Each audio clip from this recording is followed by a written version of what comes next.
Hi, everyone. This is Cindy.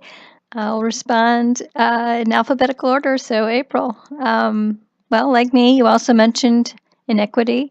You spoke about college preparedness and resources for the underprepared, which relates to Susan's topic of the underprepared. You mentioned TRIO being included in readings from both courses. You included personal experience, alluded to knowledge, the idea that knowledge is power by students getting information about resources. He gave a comprehensive overview and summary, and he stressed students finding a good fit, a good school fit, through interest inventories, college tours, and assistance with applications. In regard to for-profit schools, I see signs all the time for quick nurse aid programs, which uninformed people see as a quick way to get a better job. However, these are very costly and don't meet the requirements, so employers won't want to hire people that do these weekend courses. Another way I see uninformed people is through paying for the FAFSA, which is free. But a lot of times people don't go to the official website and they end up paying. So it'll be interesting to see in your study the question about identities, the pressures felt because of identities, and advice to those sharing the same identities.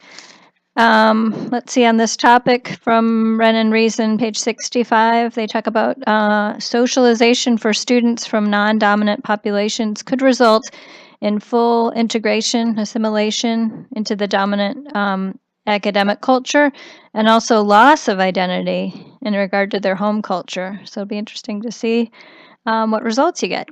Next, Jen, I'm excited that you've narrowed down your topic to be not just international students or athletes, but actually international students who are athletes.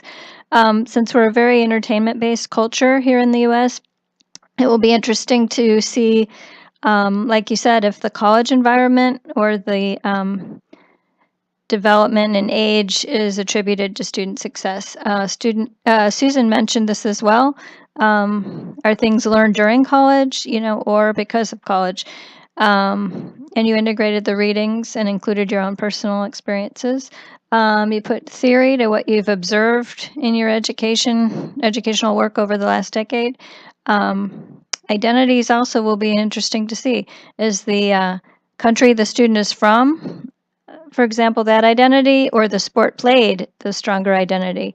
Also, the psychosocial change as outlined by Pascarella and Terrancini, pages 214 to 226, especially the skills of leadership development as athletes, because oftentimes athletes are kind of like, showing team leadership. And then next, let's see, Kara, you asked an interesting question in what prompts students to select study abroad destinations. And I agree that support network is strong here, as parents may, for example, dissuade certain students, like, for example, if female students, mom and dad might say, oh, we don't really want you studying in the Middle East, for example. And you mentioned the subject matter. Let's see. Before that, I wanted to say that Wren and Reason on page 87 talk about the mode of instruction, and this can be interesting in an abroad program because the instruction might be from an instructor in that country, and it may be very different, or it might include a lot of field trips and different cultural experiences.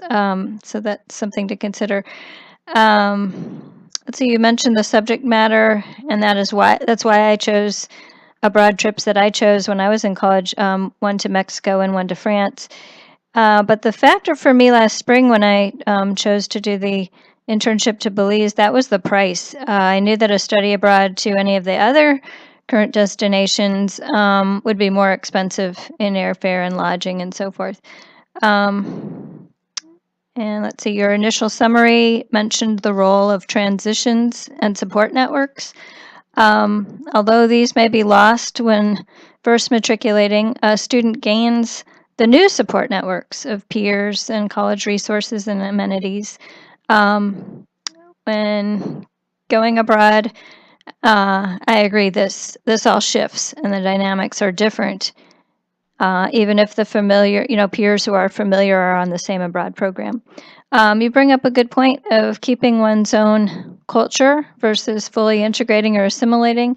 I recently had an ESL student who I believe felt like she was losing her Hispanic identity when asked to speak English only in class. And I don't think that speaking English needs to be mutually exclusive from who one is culturally. I think students can share of themselves culture English and grow in their understanding of the two cultures. In regard to the theory of Guyland, which you and the readings both mentioned, I think this is very true. I've observed this with the media. And there's even a test called the Bechdel test. It's to say, is there more than one main character who's a woman in a movie?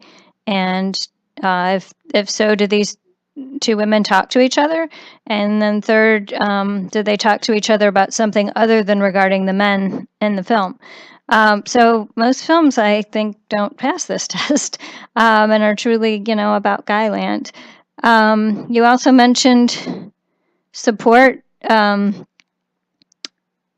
with challenge. That echoes what we heard last year with instructors being, quote, warm demanders. And then, Susan, your topic of underprepared students is interesting in that there will need to be some way to determine if a student is underprepared or not. Other populations are easier to determine, such as Latino dads. Either you are one or you're not. But let's see, you're organized in your comprehensive post.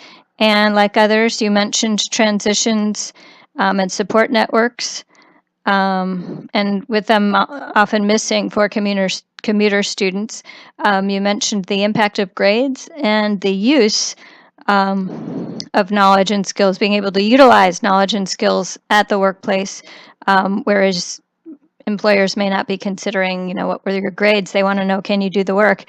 And the importance of soft skills, I think, is something that you reminded me of. Often they're developed in college and should be, this should be mentioned because these customer service skills go a long way in life and in work situations. Wren and Reason on pages 146 to 150 go into detail about the Chickering's 7 vectors, which include developing competence, managing emotions, developing mature interpersonal relationships, purpose, integrity, and environment. Let's see, and you bring up a good point, which Kara touched on as well. Knowledge learned during college versus learned because of college. Well, I hope your study will help answer this. And I personally feel more prepared having gone to college. And I know people that have maybe feel like they've missed out not having gone and had a college experience.